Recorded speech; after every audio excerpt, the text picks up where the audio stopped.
Hi, we're back. Thanks, guys. All right, so I have the answers that I got written down right here. We still have the three questions up here, A, B, and C. So for A, I have 11 divided by 4 equals 2R3.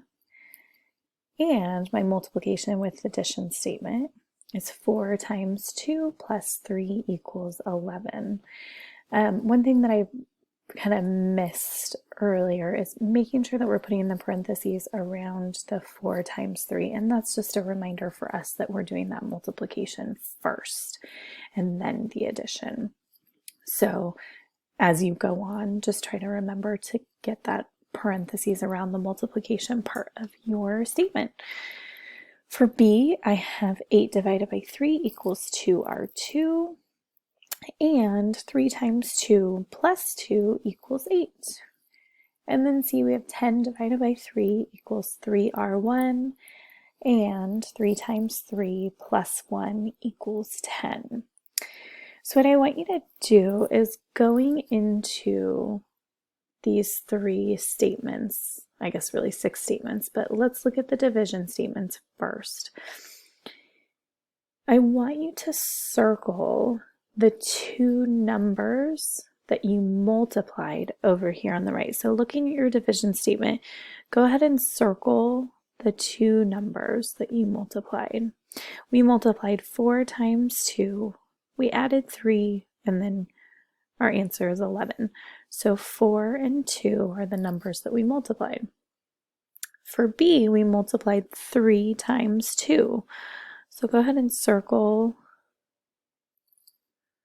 those numbers. And then for C, we multiplied 3 times 3, 3 times 3. What do you notice about the numbers that we just circled? Think about it for just a second.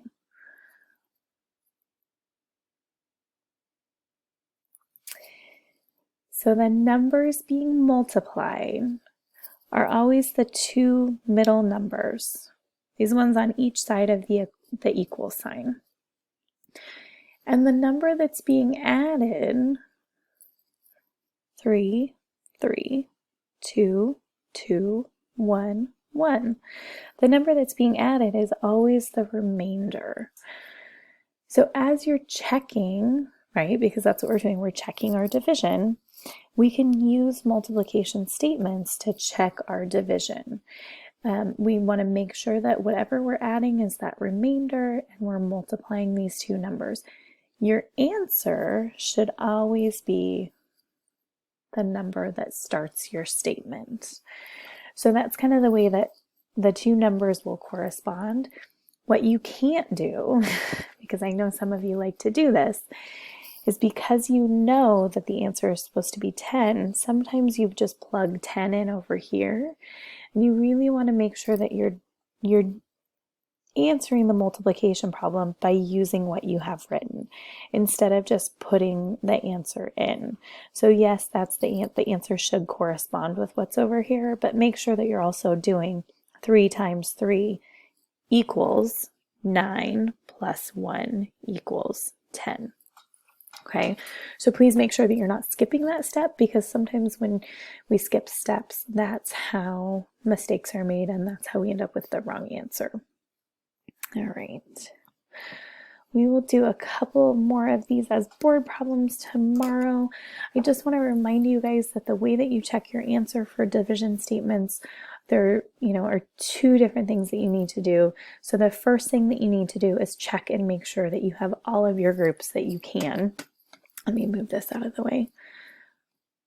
Check and make sure that you have all of the groups that you can make out of your remainder, that there's not a remainder that's too big left over. So that's the first part, making sure that your remainders are smaller than the number you're multiplying by. And then the next part is you can look at that kind of relationship between multiplication and division to check your division. So making sure that you're, if you want to check and make sure that your division problem is correct, you can turn it into a multiplication statement and figure out the answer to that, making sure that they correspond to each other. Okay, so I think this is a pretty quick one here. Let me make sure we don't have anything else.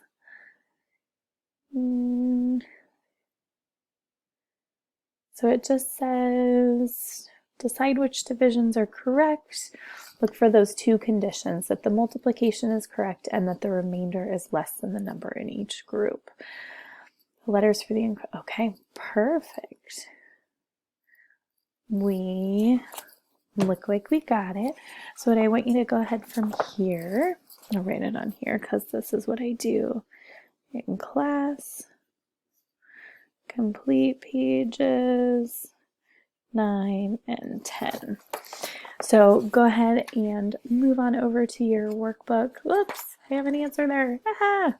Go ahead and move on over to your workbook and work through those pages 9 and 10. I'll try to have the answer book posted for you tomorrow so that you can check those pages first thing. So thanks so much, you guys. Have a great time, and remember to contact me if you have any questions.